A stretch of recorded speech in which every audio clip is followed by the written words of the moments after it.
board to order.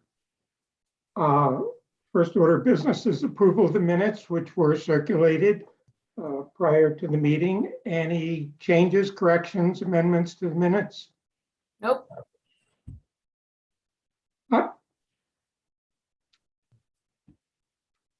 John is with us. He's muted. Yeah, John, you're muted.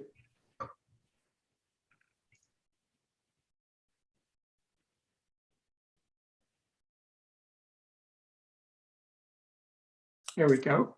Good morning, John. Good morning, sir. Sorry I'm late. Not a problem. We're just about to approve the minutes. Do you have any corrections or changes to the minutes? No, sir. Thank you. Okay, I would entertain a motion to approve the minutes. Motion to approve. Is there a second? Second. Okay, we'll take a roll call vote. Ms. Jasinski? Aye. Mr. Jason has Malinowski?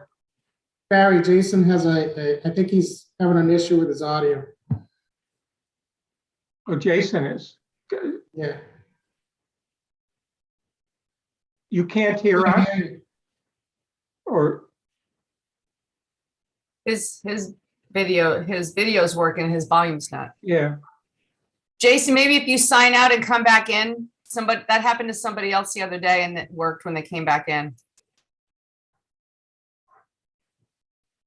He may have had an edit to the minutes, Barry. I think he was trying to say something. Can you hear me now? yeah. There you are. Yep. Okay. All right. It helps when I just yanked every plug out of this computer to figure out, I don't know where my microphone was. I do have a change, sorry. Okay. Row 80, where we start talking about vacation accrual survey. I don't understand what this is saying, nor do I recall this section of the conversation. It talks about 3 employees responding to the survey. The only survey I remember had 30 respondents. And it then said, Mr. Rubenstein noted that those responses would be made available to Mr. Malinowski and Ms. Jasinski for their work. Ms. Hale offered to send one more request to employees to participate in the survey. I didn't unfortunately have a chance to go back and look at the video, but I have no idea what that's referring to. This was referring to we asked employees who planned not to use all of their vacation to give us why they were not. And I believe at the time of the meeting, we only had 3 people who had responded. Is that right, Vanessa? Yes. So I think I would clarify the heading then to say, where it says 2, where we say vacation accrual survey, I would say vacation accrual carryover form. Okay.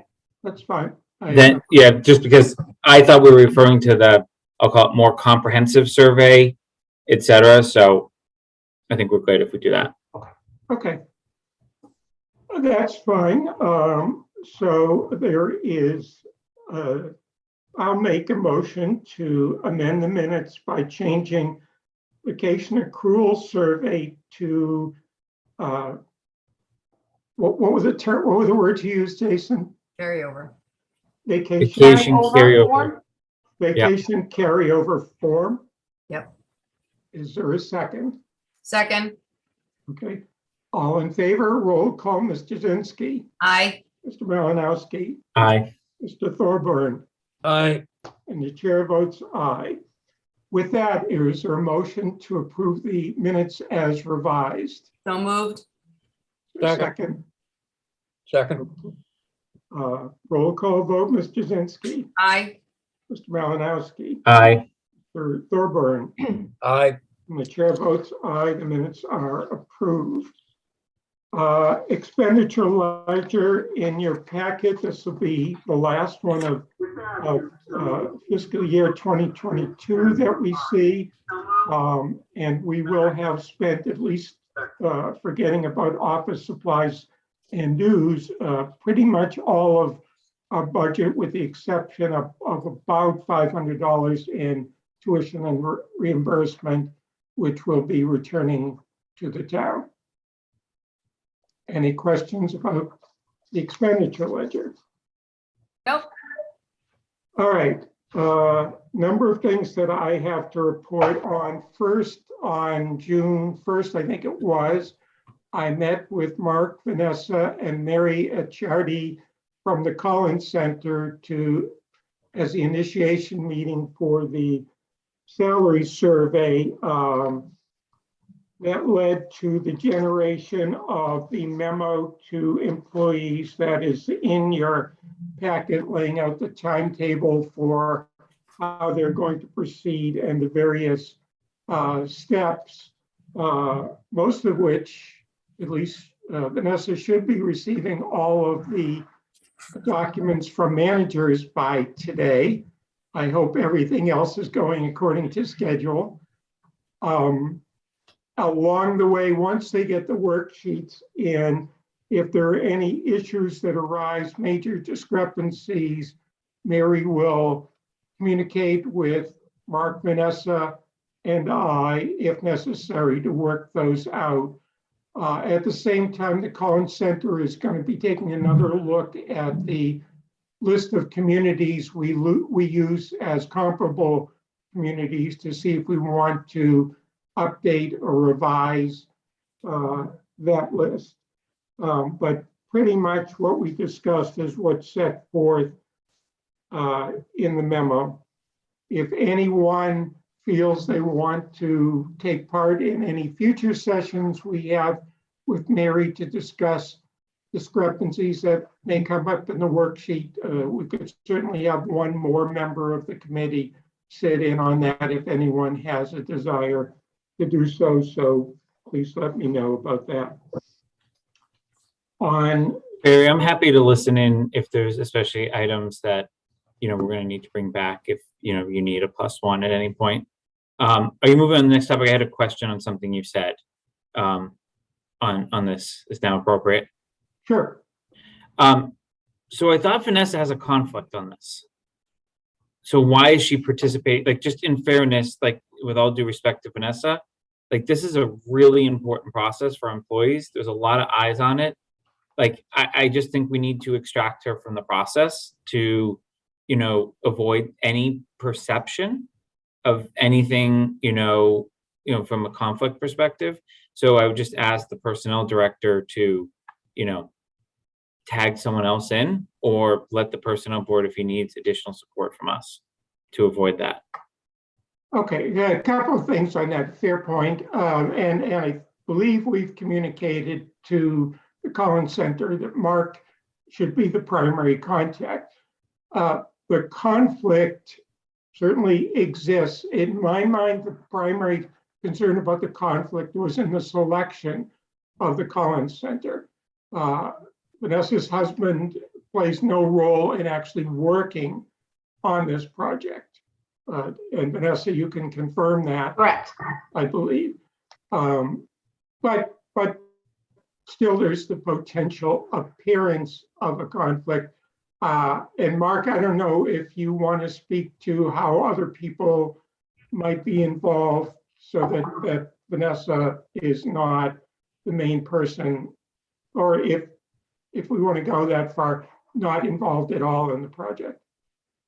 I mean, I think Vanessa not being involved in this, but I tend to agree with you, Barry, that I think the conflict was in the selection of the vendor, potentially with the vendor, but since, he's not involved in any aspect of the project, I don't know that it still exists, but belt and suspenders, I'm fine if we want to run things through me, because at this point, it's simply a collection, which is being funneled to the consultant of the information. So you can really go either way on that. So I would defer to the board, the comfort level of the board.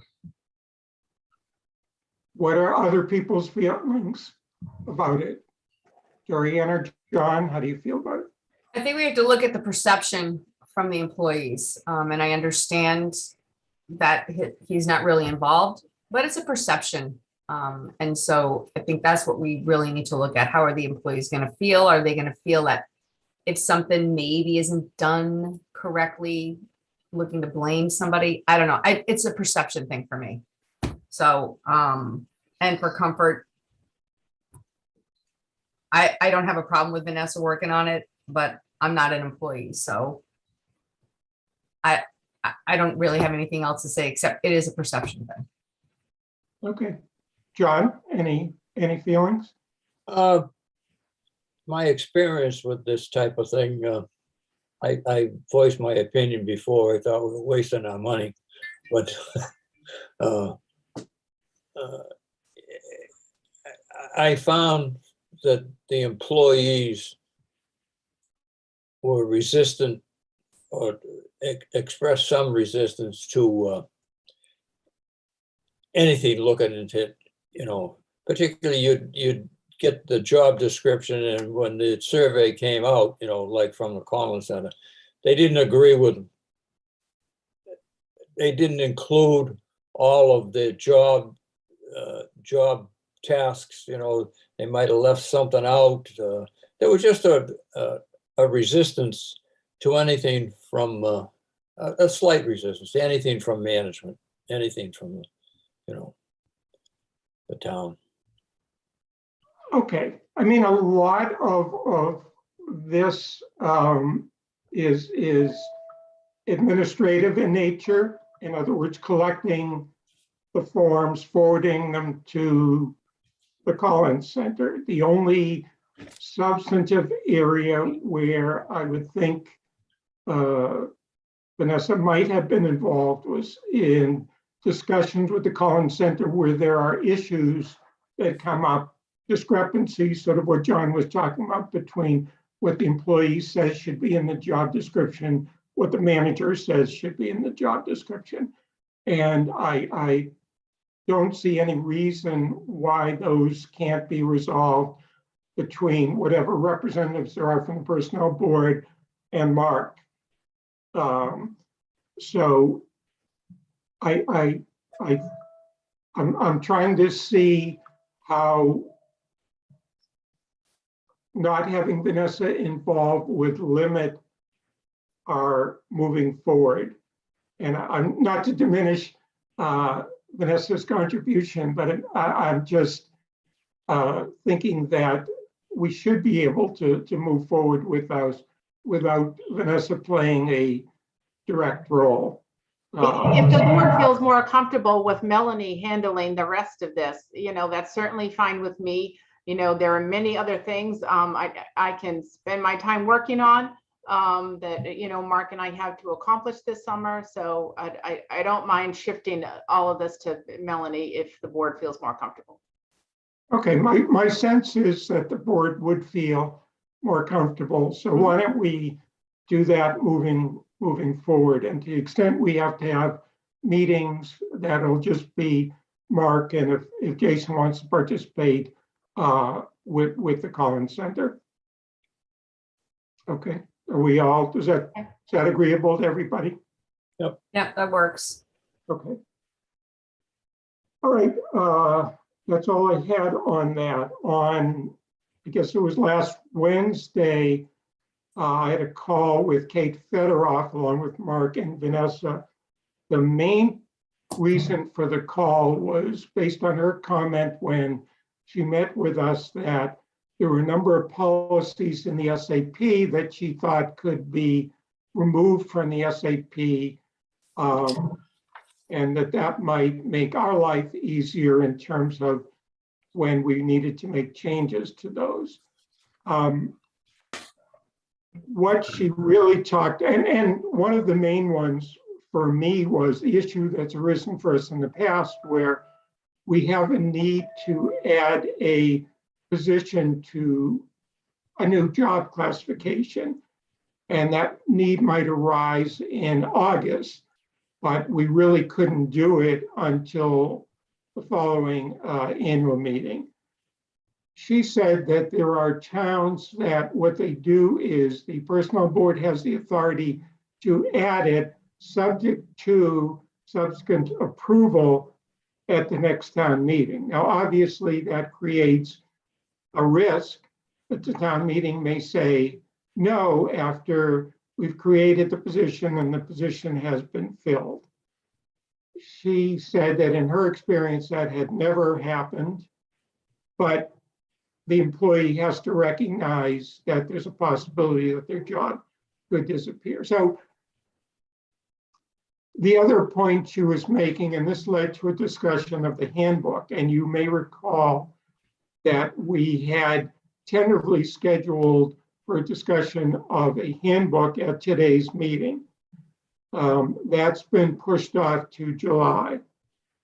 But the idea is that we could potentially move a lot of policies that are currently into the SAP into a handbook, which would give us more flexibility in terms of making some changes.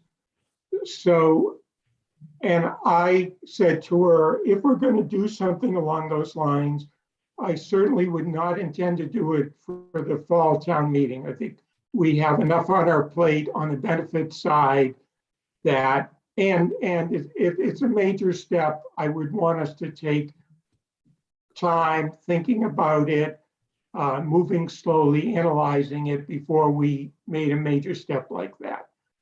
So I still hope that in July, Kate and Mark will come forward with a proposal, or at least something to look at in terms of a handbook. That doesn't necessarily commit us to do anything with regard to the SAP, but as a first step. And in the meantime, I know Vanessa has been looking at the SAP. I started looking at this SAP in terms of parts of it we think could be removed and either put aside in separate policies or possibly put in policies that would then go into a handbook. So if people want to start thinking about that, looking at the SAP with that in mind, that might be helpful. The only other thing we discussed was MIPA and our frustration with how we move forward on that. As you know, it's now a year since we got the opinion from prior Labor Council on MIPA. And I think our conclusion was, so that we're complying with the open meeting law, that Mark and Kate will be thinking about what, if anything, we need to do in consultation with me, and again, any other single member of the committee who's interested in being involved in that, with the idea that we would at a later date report back to the full board on any steps we think are necessary to comply with MIPA. So that's the thought on MIPA. And again, if anyone on the board is interested in being part of that, I would certainly welcome them. Okay. Moving on to item C, I did attend the training session on May 26th. You saw the reviews to the extent we received them in the packet. I think I shared the view of most of the people there. It was a very positive session. I thought it was extremely well received by the employees that were there. He's a very good and effective presenter. Clearly, a number of employees who attended either had been at prior sessions with him or otherwise knew him from his prior role in the community. My only negative comment would be on the attendance. So we had about 20, I think it's fair, about 20 employees there. I believe a much larger number had indicated an intention to participate. Vanessa, is that right? Yes. Yeah. Now I know that there were some COVID issues involved, but I also think there's some employees who just took it as an opportunity to have a free afternoon off. So to the extent we do these in the future where it's our intention to have everyone present, I think we need to let employees know that we're going to be taking attendance, maybe at them, and employees need to be there. So hang on a second. So you're saying we closed the townhouse and leaving folks with COVID or precautions off to the side? We definitely have employees that just didn't show up. and we don't know where they were? There were definitely employees that did not attend that said they were. I know a number of them, were working and were held back because of, duties they had to deal with in their department. And, as I said, that's fine if someone has pressing work that they have to get out or have an issue, but we should have a mechanism for someone who has to provide a reason why they didn't attend, at least in my mind, because otherwise there's nothing to stop an employee from just saying, gee, we're approaching a long weekend. I'd rather have the afternoon. Off. But just something we need to think about going forward. Not all of these sessions are sort of intended for everyone to apply. Some of them are skill sessions where it's a defined group, but even in that case, once we identify the group, we should be clear that those people are expected to attend unless they have a valid excuse. May I ask a question? Sure. On these 3 training follow-up sheets, Vanessa, you said there was 20 people there, but on all 3 of these sheets, only 14 filled out the follow-up. Correct. We sent it out several times, John, but did not get 100% return rate on the survey. Okay. I mean, I would think that's not unusual in these kind of surveys that you're not going to get 100%. I mean, again, I guess we could say you need to, but I don't know what the punishment would be for not filling out. And if you're forcing people to do it, query how helpful their responses are. Any other comments on this? I should also mention, I think you all saw the email from Claire Reynolds asking if we had additional funding to do employee training, which she's done in the past on Excel and other subjects. I know they've been very well received, but I just responded that we really we don't have any money in the employee development budget remaining in fiscal year 2022, but that we'd be happy to entertain any thought she had, the training we might sponsor in FY 2023. Gary, can I say something? Sure. The next time an email is going to come through to a board, it shouldn't be going to a quorum of a board. It should be going to the chair, directly to the chair and the chair only. I find that email was wholly inappropriate. It should not have gone to a quorum of this board. It didn't go to the whole board either. And it sets us up for an open meeting law violation, because if any of us responded, it would have been an issue, which we all know better. But that note was sent to us. That person knows better. And I just found that wholly inappropriate, and I was pretty offended by it personally. So that should not be happening. And that's an issue. The town clerk might want to deal with that, but any correspondence should be going directly to the chair, not a quorum of a board. And didn't even include the entire board, which is, again, inappropriate. And it was a solicitation letter for funding. Again, that's not appropriate either. So no, that did not make me happy.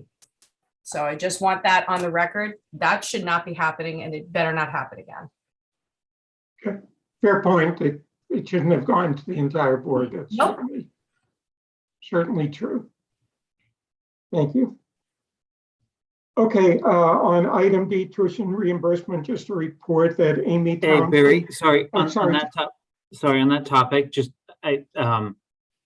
the concept of Excel training is antiquated.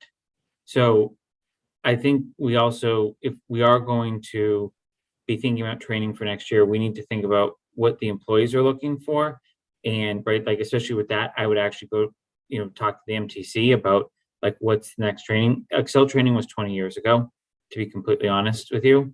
And while Excel is still a tool used, it's not a tool that's used as regularly as one may think anymore. So I just want to be cautious of how we're replying to these emails too, regardless of funding or not funding. I think we also need to take a step back and think about what will truly move us forward as a town, realizing the strains we have on our employees, and the goal should be to automate and help with some of those processes, which candidly the public sector has never been very good at.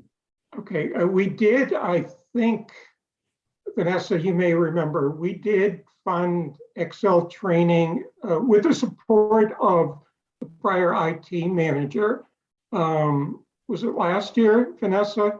Yeah, it was, I think it was before COVID, so it was probably. Yeah, well, that's right. earlier on. It was before COVID, you're right. So it was a couple of years ago then. And we were told there was a need, and I think a number of employees took the training. I'm not disputing your point, Jason, and I believe she offers other kind of training. So I mean, obviously anything that we're going to be spending money on, this board would have to be convinced is needed training and would benefit employees. So, but understood. On tuition reimbursement, Amy Townsley has completed the 2 courses that we agreed to reimburse. I'm happy to report she received A's in both courses. So I will be signing the paperwork for her to receive the second installment of her tuition reimbursement. So congratulations to Amy for doing that. All right, moving on to Assistant Town Administrator's report. Sure, we have a very short memo for you this month in your packet about 2 recent resignations. Kelly Boyd has been working in our building department supporting the ZBA. She is not able to work the hours that she's scheduled for right now, so she has decided to move on. And as well, Marika Munsif, who has been our wonderful EDC coordinator, is actually relocating to Japan. So she has also resigned from her position. So we're in the process of recruiting for those now. And I also wanted to report, it did not make the memo, but the select board did appoint a new IT specialist last night. So we're in the final stages of getting that person on board by hopefully the first week in July. Okay. Do we want to say a word about that so the board and people on the board may be obviously aware of the circumstances? Sure. How much trouble. So go ahead, Barry. Okay. So what happened was that Jason knew someone who had some but not all of the skills required for the job, but was interested in learning the job. And Jason felt that the individual would be able to perform all of the functions of the job in a relatively short period of time. And most particularly, although the job description required some certifications, which this individual did not have. And I had a conversation with Vanessa and Mark about this prior to it moving forward, that the employee committed to obtaining these certifications within the first 6 months of employment. And it was made clear to the individual that if they did not obtain the certifications within the first 6 months of employment, they would be terminated just as, because at the end of their 6-month probationary period. My feeling was, and I know the others all felt this way, that given the history of filling that job and the fact that we had someone who was interested, that Jason thought was a good fit for the position and would be fully qualified within the first 6 months of employment, that it was a legitimate step to hire this individual. And so that was at least my opinion, and I know Mark and Vanessa shared that opinion. So I just want as a way of full disclosure to the board that that's the way this happened. Any questions? Go ahead, John. I was just trying to go through my notes. What happened to the guy that they hired? Why didn't he take the job? His then current employer made a better offer, as I understand it, and he decided at the very last minute to stay with his current employment. Okay. Did we ever actually hire him? He was appointed by the select board. Okay. I don't like putting someone on the board that has to get certifications within 6 months. Sometimes they get those certifications at the town's expense, and then they pack up and leave like the last guy did. And you're back to square one. Well, the problem was that they've been looking for someone for how long? Okay. Probably 6, 7 months. Yeah. And have had a number of people who they've gone through the process. A couple of them they thought they were going to hire, and it's been a long time for Jay not to have the support he needed, and Jay was willing to personally vouch for this individual. There's always a risk, but I'm not sure, because we're paying that person at the outset as if they had the certifications, that it's really any different from anyone else taking the job who has that certification, who could then move on to another job. So there's certainly a risk, but at least in my view, given the need, the frustration at the process to that point, we had a willing candidate who was known to the existing IT manager who had confidence in him. I thought, given all those factors, it was the right thing for the town to do at the time, but I acknowledge reasonable people can disagree. But I just wanted to give that background. Mark? Yeah, just a couple of quick things, and then Ms. Hale, and I actually would appreciate Mr. Malinowski if he had a viewpoint, given something from the private sector. The hiring dynamic has changed. We talk about COVID and how COVID has affected things, and I'm not sure if this is COVID or if it's symptomatic of something that was coming regardless. But the hiring dynamic has changed. We are having trouble getting candidates, and I don't mean getting candidates that we want to hire. We're having trouble getting people to interview. We're getting, we have people that commit to interviews that don't show up. We have people who are interested in the position, and then we can never find them again, who apply for positions. We have people that we offer jobs to, that are not passing backgrounds. We are hiring people, and again, the position that was just discussed, great candidate, went through the process, select board appointed them, great interaction with the board on camera. If you want to watch that, we're all excited about it. And less than a week before they were supposed to show up, they simply sent an email that they were staying with their current employer. It's really been difficult, and I think it's, Vanessa will tell you this is probably one of the most challenging periods in her career, because she's got a great track record of finding good, qualified people that improve upon what we have in our organization, makes us better. And now we're having to kind of think a little bit out of the box. So it is difficult. The only other thing that I will say is that, with regards to bringing people in who, we are going to need to train, whether we bring people in that are ready to go or that they've got a little bit of a learning curve, we've got to provide them the training, because if you don't provide them the training, some people say, well, we're going to get them all trained, like you had said, John, and then they're going to leave us. We're going to have spent this money. That happens with the police chief all the time with the dispatchers. I think you may know that. You spend all this money on training and hours, and then they have to leave.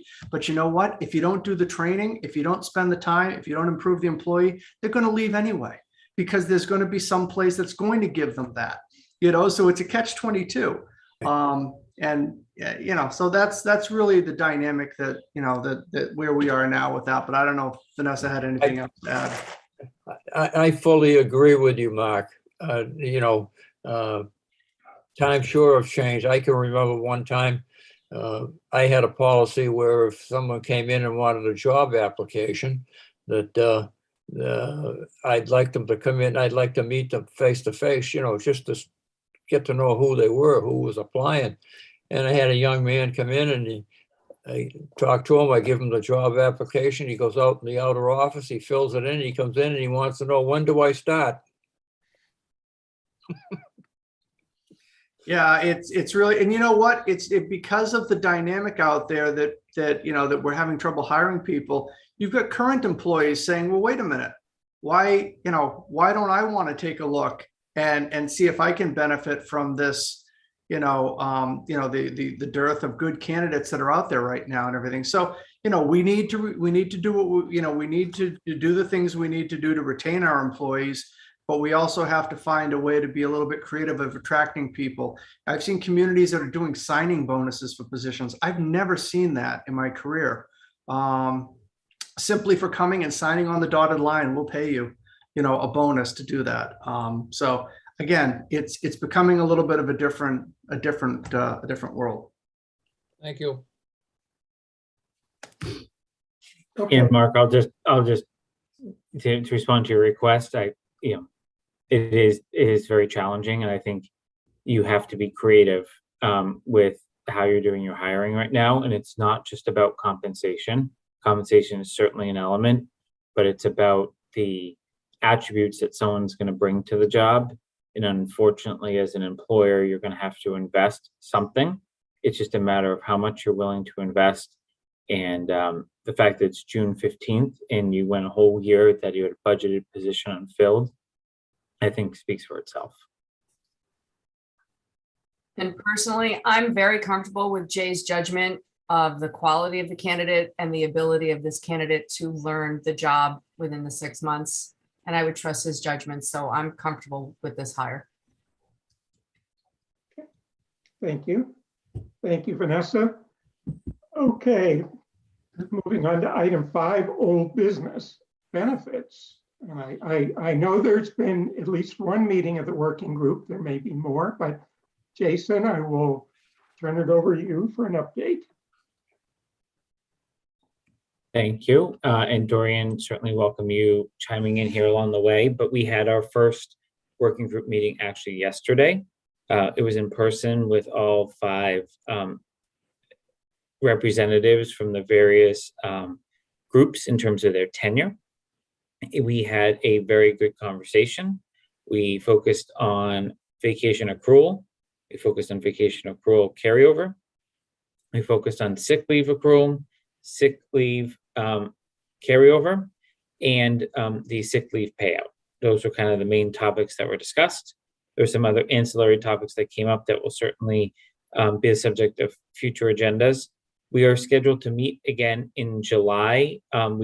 We all believe we left with a framework that seemed palatable to all groups, right? You had some employees that have been a couple of years and some that had 20 plus years of experience.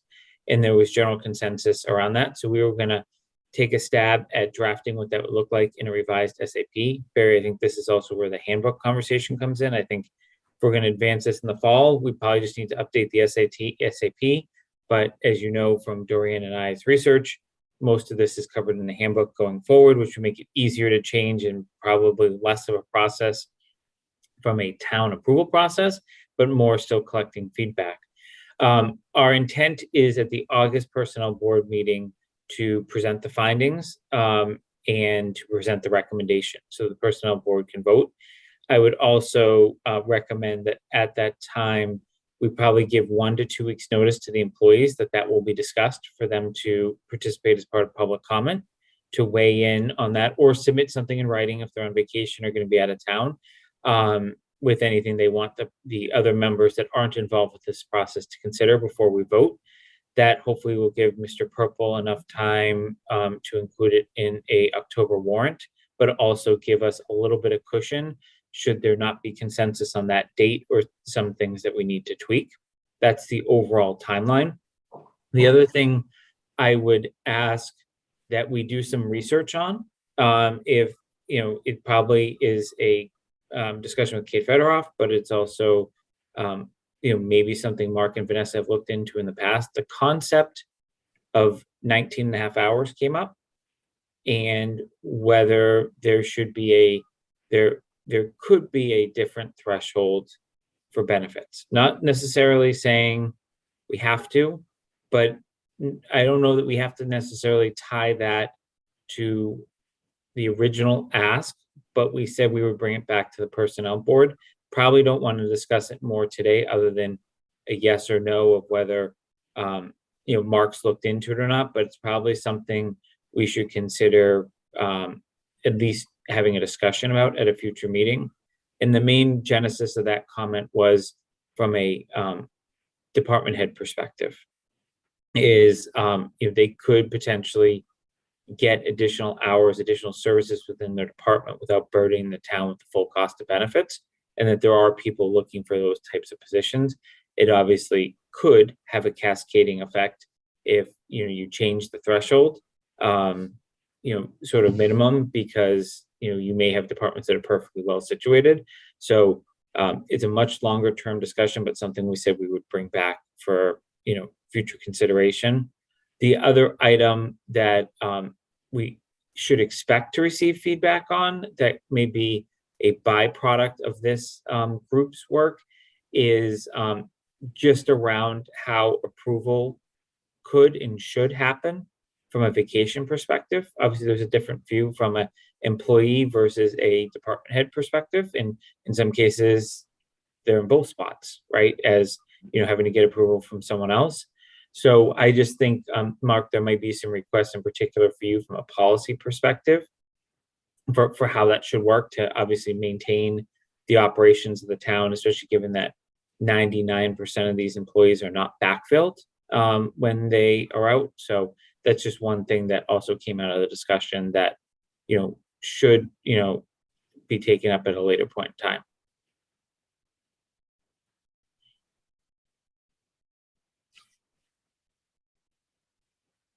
Barry, I think you're Sorry, muted. yeah, I was muted, sorry.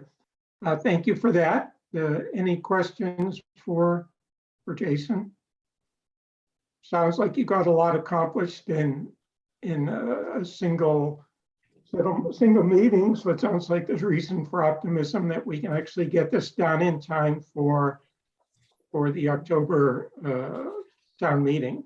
Yeah, I mean, a big thanks to all those employees, but they're also getting feedback from other employees. So anyone that watches this replay, continue to funnel the feedback in, whether it be directly to Dorian or myself or to one of the employees that are participating.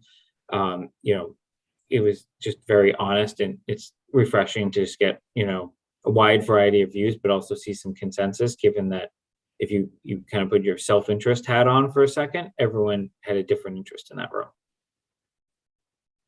Great. Dorian, did you want to add anything? No, Jason hit everything, so we're good. All right. Thank you for that. Thank you for the report and for taking on the task. Moving on to item 6, new business. So you have in your packet a large group of certifications, virtually all. I guess we're missing 4. Is that right, Vanessa? Yeah, there were 4 that are employees that work sporadic hours. So the department head has not yet had a chance to meet with them for their review, but will do so before the July meeting. And there are 2 groups contained within that. There are the regular employees who receive certifications that the performance evaluations were completed, and then there were library pages for whom no evaluation is required, where Ryan is recommending that they all get the 3% increase that the full-time employees are getting. We typically have done these as a consent agenda. So I'm going to propose we do that. Are there any individual certifications that anyone wants to pull out and discuss before we vote on these as a group? Was there the comment about the planning board, the town planner? There was some discussion about that in the packet we got. Yeah, so there was a request there to give the individual a 5%, I believe it was 5% increase. And the chair was advised that 3% was the maximum that the board had approved. And so the increase for that individual would be 3%, not 5%. Okay, I just want to make sure that was encapsulated in whatever motion we make, that's the final decision. I have some process items, but I don't want to hold up approving the evaluations. Maybe I'll do that once we get through the evaluations. Yeah, and what I was going to propose to do, so we all have, and Vanessa, I know you want to comment, but what I was going to do was essentially use the document that we all received, I think yesterday, entitled SAP Employee Tracker for Performance Evaluations. And those have all the correct numbers. And for the individual, Jason had mentioned, it has the 3% increase figure. So I was going to use that as a vehicle to approve these. But Vanessa, you wanted to say something? Yes, there is one calculation that we made this morning for Alicia Porter in the fire department. The chief was under the impression it was a different percentage increase. So he corrected that this morning with me, and her rate should be 2504 instead of what is listed on your spreadsheet. Okay.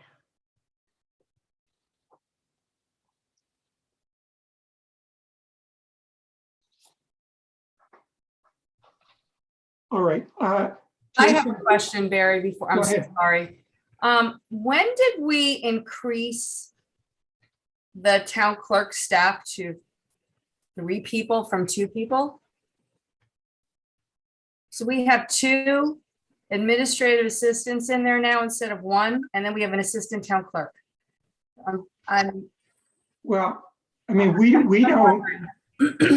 don't control the number of employees. So if there's a position, administrative position, as there is, job description, we don't control how many people that any department has. That's a budget issue that advisory and select board would deal with, but we would never see it. If he hired 10 people, we would never see it as long as they were being hired below the midpoint. It would be reported to us, but we would never be asked to approve that. Okay, I was just wondering, because I've never seen it with 3 people on staff in there. So when I went through all of my documents, that was a change from what it's ever been. So that's why I'm asking. Okay, that was my only question. Jason, did you want to discuss procedural issue before we vote on these, or? Yeah, and I'll just throw it out there now. It's not going to impact the vote, but that way we can move on after. Item 1 was kudos to Kristen for all the work she had to do. Like, there was a lot of corrections. Not that the department heads did anything wrong or the supervisors did anything wrong. I just think, right, first year, they were looking at a review period that ended in May, not June, because they were trying to do it for June. So the few things that I would recommend are we pre-fill the forms as best as possible next year before it goes to the department head. We can obviously get ahead of that. We know what their current rate is. We know what the review period is going to be. We know what their SAP grade is, class, et cetera. So really, all it should really be is, the confirmation, and then obviously the new pay rate, which is the current pay rate, which will have the accurate one times 3% or whatever the number is. And then I also think it's probably important for the employee to sign the form as well. Now, we provided the form, but I also think that the employee, right, that way we know that these two individuals sat down, were in a room, and even if they had a detailed conversation about a development point or anything like that, that like there's a mutual understanding. Now, I get the employee can see that this form's in the public packet that we're all looking at today, but I just think it's good governance to show a sign-off process on both sides. Not that we don't trust that the department had the conversation, et cetera. I think it builds mutual trust and understanding that the right level of conversation is occurring, which means these two people were in the room at the same time and had a good conversation about it. I get some may have happened via Zoom and then a subsequent, given COVID, but like you would have been able to facilitate a signature still. So those are my process questions, mainly to make it easier for the department heads, especially those that had a lot of these to fill out. Like we saw some of the same names a bunch of times. Thank you. So, and I think the first suggestion is a very good one. There's really no reason that the entire form can't be pre-populated and all the manager has to do is sign it, right? Because Barry, we can handle that. That's a good suggestion. It was something actually I was kind of thinking, but wasn't going to bring up today, certainly, but I think that's a great suggestion. I agree. Yeah. On the other one, I mean, I understand, but the employee does have to sign the performance evaluation form saying that it's been reviewed with them, with the manager. And they've Okay, I haven't seen, because I haven't seen that. So if the employee signed their detailed form, which has details about the performance, then you can disregard that comment. I disagree. I think it's a great idea to have the signature of the employee on the forms that we are getting. It shows us, since we are not seeing those reviews anymore, it's not a big deal to sign, if you're signing one, to sign the second one, so that way we can see that they've signed off and they have had the conversation. I agree with Jason. I think the signature of the employee should be added to this form. Okay, I mean, and we can talk about this. Obviously, it means we have to redraft the form. It's no longer, so we'd have to add to the form. And I'm not opposed to it. I'm not sure necessarily what it adds unless we're concerned that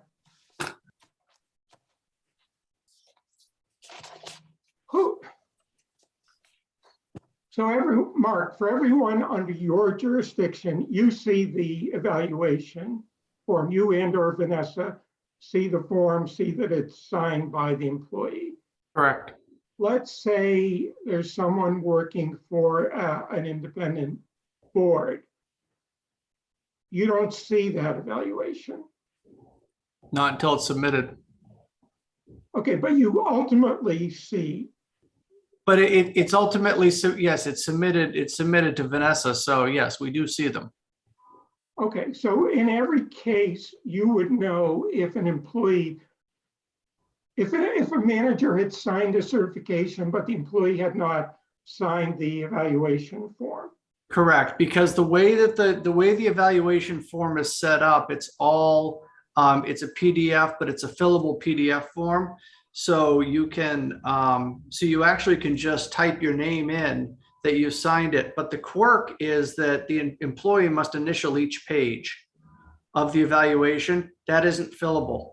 So those were done, most of those, I think all of them, had to be done by hand. The employee then had to print it out and sign. So you have the employee's signature on each page, acknowledging, that, that they've read through it and, they know what their goals are. They understand those pieces. So there's actually, so the employee signs each page, employee signs the front page and the last page as well.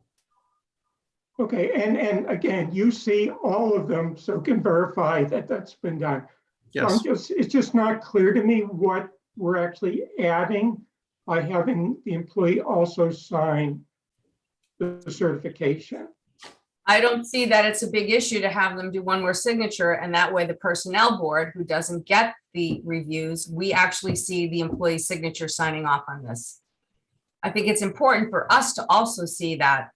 And if we want to start looking at the reviews again so we can see it, that's fine, but that's just my opinion. I think that it's not that big a deal to ask them to sign this page that comes to us. We are the personnel board, and to me, we should see the signature of the employee. So to add one more line and ask them to sign one more time, I don't see that should be that big of a deal. It's not that big of a revision, so that's just my opinion. Okay, well, we can discuss this. We have plenty of time before we do this again to figure out what we want to do on that. Any other discussion generally about the certifications, the process? So what I was going to do was essentially make a motion to approve the pay rates as set forth, and again, the new pay rates as set forth in that document that I referenced that Vanessa sent out yesterday. It's a little more complicated now that we have a change to that, but I would propose, so what we have done in the past is Betsy has essentially gone through every one and said, we approved the increase in pay rate from X to Y as part of a motion running through all 40 or so, and then we vote on the motion. I would prefer not to have to do that. So I thought that we have a document in front of us that has all of the new pay rates, that if we just have a motion that approves this document effective July 1, 2022, for the individuals listed, that would accomplish it. Does So anyone? moved.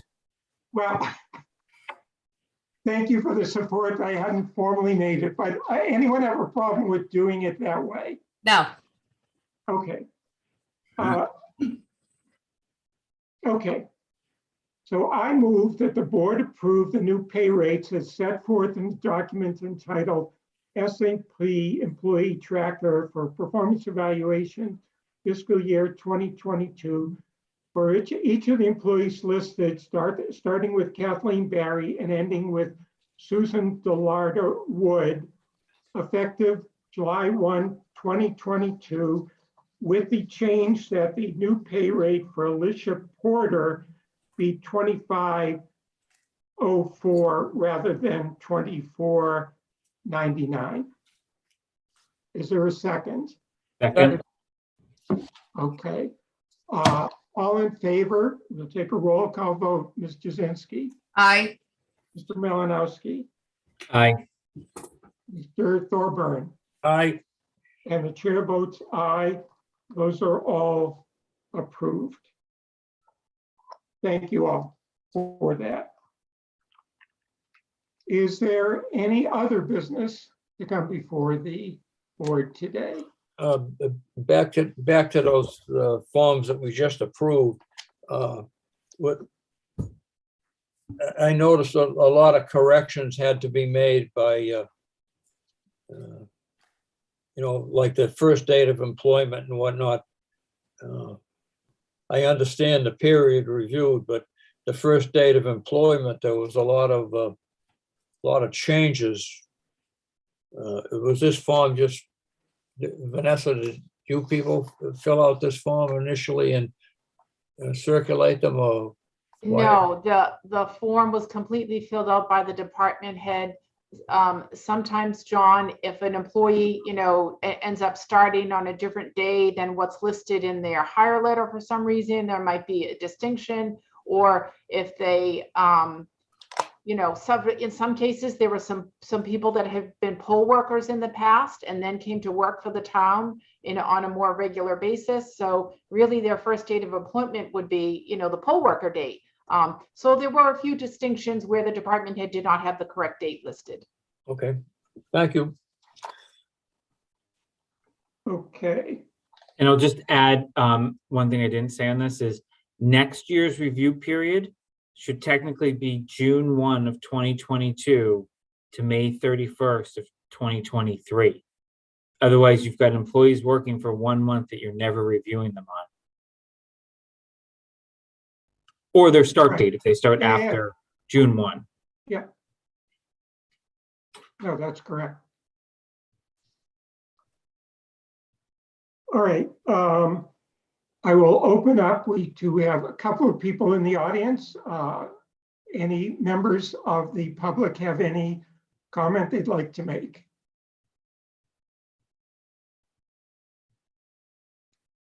Okay, not seeing anything. So let's move on to calendar for July.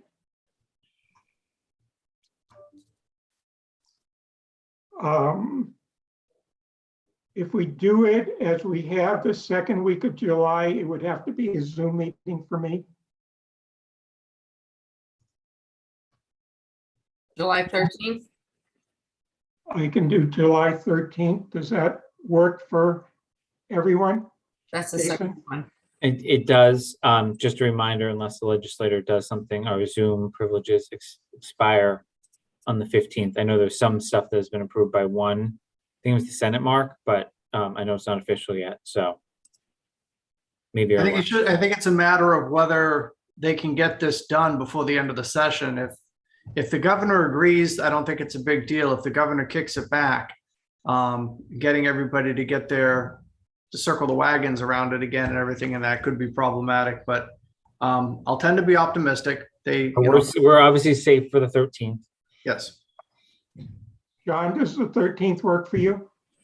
Sure. Okay. So we will next meet at 9 via Zoom on July 13th. Okay. Is there any other business to come before the board? Nope. All right, I would entertain a motion to adjourn. So moved. Thank you, everyone. Is there a second? Second. Okay. All in favor? Ms. Jazinski, Aye. Mr. Malinowski, Aye. Mr. Thorburn. Aye. Chair votes aye. We are adjourned. Thank you all very much. Bye, Thank you. everyone.